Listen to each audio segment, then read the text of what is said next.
Bonjour et bienvenue sur le Journal du Geek, c'est Anne et je profite d'un petit moment de temps libre en ce dimanche 24 février à l'hôtel pour vous parler des Samsung Galaxy Fold et Huawei Mate X puisque ce sont les premiers smartphones vraiment pliables avec un écran pliable et dont on parle forcément et on ne peut pas passer à côté.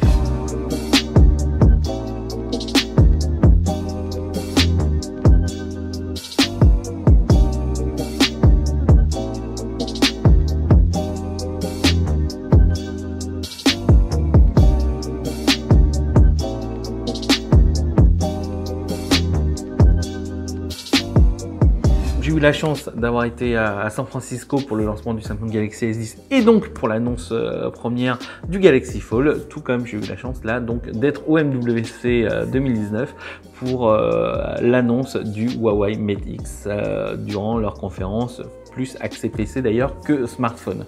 Toujours est-il que avant d'entrer dans les détails, la première chose que je veux donner, c'est qu'on est en présence d'une technologie d'écran qui ne peut pas encore se plier. Donc en 2019, on n'est pas capable, je vais vous prendre mon badge par exemple, on n'est pas capable de plier cet écran exactement comme ce badge par exemple.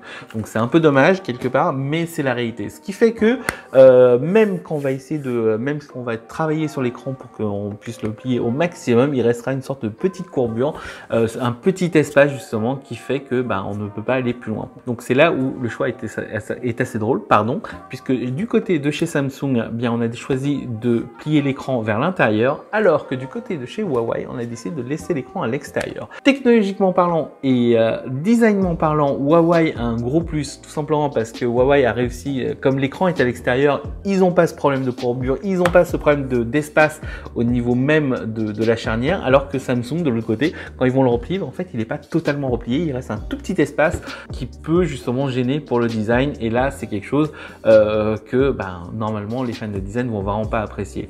En revanche, là où Samsung a un petit avantage, c'est que du coup quand l'écran est replié à l'intérieur, l'écran est protégé, parce que on a beau dire ce qu'on veut, c'est super beau, on a l'impression que c'est le top du top chez Huawei, sur le Huawei Mate X, mais sur le Huawei Mate X, il faut se rendre à l'évidence, c'est que si le smartphone tombe, ça fait très mal. Alors on va me dire oui, mais il y a un étui, tout ça. Oui, alors l'étui c'est génial, mais alors si l'étui que nous propose Huawei, c'est de refermer son truc et d'avoir un gros smartphone entre guillemets, qu'on puisse pas le replier, il faut sortir son étui, je trouve ça un peu dommage et c'est pas du tout le but d'un smartphone à écran pliable. Du côté de chez Samsung, parce qu'on replie l'écran à l'intérieur, Samsung a choisi d'opter justement pour un deuxième écran externe de 4,6 pouces si je me trompe pas, avec des grosses bordures dans tous les sens. Très honnêtement, même si je comprends le principe, je ne comprends pas le choix de Samsung de ne pas proposer un écran bord à bord, comme ils savent très bien le faire avec les Galaxy et tout ça.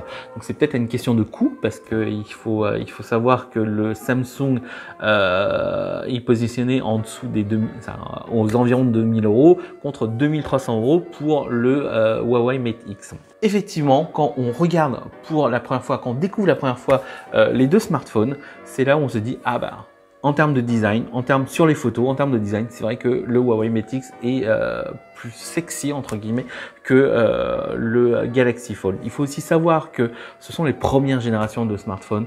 On va avoir des V2, des G2, des G3, etc. On va avoir plein de générations qui vont arriver dans pas longtemps et que très honnêtement, je pense que les premiers défauts vont vite s'estomper. En revanche, une chose qu'on ne dit pas souvent, c'est que, et c'est là où Samsung reprend un peu l'avantage, c'est que lors de la présentation du Galaxy Fold, une des choses qui en est ressortie, et une des choses qui en est ressortie aussi après la conférence du Huawei, quand on en a discuté avec mes confrères, c'était qu'on avait cette sensation que Samsung était prêt et que Huawei ne l'était pas. C'est-à-dire, je vous explique, Samsung a pu nous faire une vraie démo avec du Google Maps, avec le clavier virtuel, avec du multi-fenêtrage dans tous les sens. Tout ça est en live, même si on n'a pas pu l'approcher, tout ça est en live. Alors que du côté de Huawei, c'est vrai qu'on nous a promis des choses, on nous a envoyé des vidéos et tout ça, et on voyait que l'OS n'était pas encore ultra stable. Alors, évidemment, on a du temps, Huawei peut encore travailler dessus, sauf que voilà, on a eu cette sensation de manque d'optimisation, et c'est peut-être pour ça d'ailleurs que Samsung était quelque part plus près, puisque Samsung était capable de dire, voilà, nous, notre produit, il sort le 26 avril, au prix de 1980 €, de 2000 €, ouais, 1980 $, donc on va dire 2000 €, et du côté de Huawei, c'était ouais, bon, ça va sortir quelque part Q2 et tout. Donc voilà, c'est waouh, effet Huawei, etc. Ça sortira. Et puis voilà. Dernière petite chose concernant l'écran. Donc moi, si je préfère très honnêtement la solution de Huawei en termes de design. Alors des prototypes qu'on a vus, c'était pas génial dans la mesure où en fait au niveau de la pliure, ça faisait exactement comme le Royoli FlexPy que j'ai découvert au CES, c'est-à-dire qu'il y a une sorte de, je vais pas dire de vague et tout ça, mais vous savez, cette sensation, on n'a pas l'impression d'avoir un écran plat, parce que voilà, à force de le tourner et tout ça, donc c'est peut-être le prototype, mais cette sensation-là, elle est un peu désagréable, et j'avais pas forcément vu sur le phone, mais d'un côté sur le phone, on l'a vu avec un gars sur une scène en train de jouer avec, donc c'est pas génial non plus. Mais j'avais cette sensation de qualité que Huawei n'a pas forcément. Donc voilà, donc c'est vraiment, c'était juste pour faire ce point, parce que je vois beaucoup de choses sur Twitter me disant, ça a 10 ans en gros que ouais, Huawei a gagné le game et tout ça, mais en fait non, personne n'a gagné le game.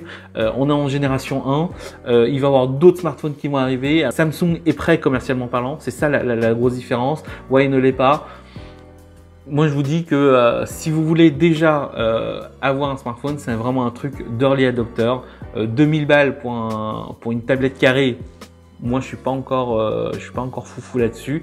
Pour que l'écran pliable me convainque, je pense que on prend un smartphone actuel, format 6,4 pouces, etc., qu'on puisse le replier en carré, un peu comme une Game Boy Advance en fait. Et bah là, moi, ça me plairait beaucoup plus parce que du coup, si je gagnerais en place dans ma poche, et ça, c'est ce que je recherche. J'ai pas besoin d'avoir une tablette carrée de 7,3 pouces ou de 8 pouces pour le Huawei. Ça m'intéresse pas des masses en fait. Ce qui m'intéresse, c'est de gagner de la place. Pour moi, l'écran pliable, c'est de gagner de la place dans la poche, et ça, pour l'instant, personne ne le propose. Alors, il y a eu des prototypes chez Alcatel qui sont apparus aujourd'hui, mais toute honnêteté, c'est pas génial. L'avantage, c'est que le futur on y est, et que ça arrive fin avril, et nous on va pouvoir tester tout ça. Et je suis bien content de découvrir ça, c'est quand même quelque chose d'assez fou. Donc les premières générations vont peut-être pas forcément nous surprendre, ou on va comprendre qu'il y aura peut-être pas d'usage encore, etc. Mais ce côté écran pliable, c'est quand même plutôt cool. J'aimerais bien aussi avoir votre avis, donc n'hésitez pas à nous les mettre dans les commentaires, likez la vidéo, abonnez-vous, etc. Et puis moi je vous dis à très vite pour une prochaine vidéo autour du MWC, et forcément aussi autour des nouvelles technologies, de la culture geek, etc. Ok, allez, sur ce, je vous dis ciao.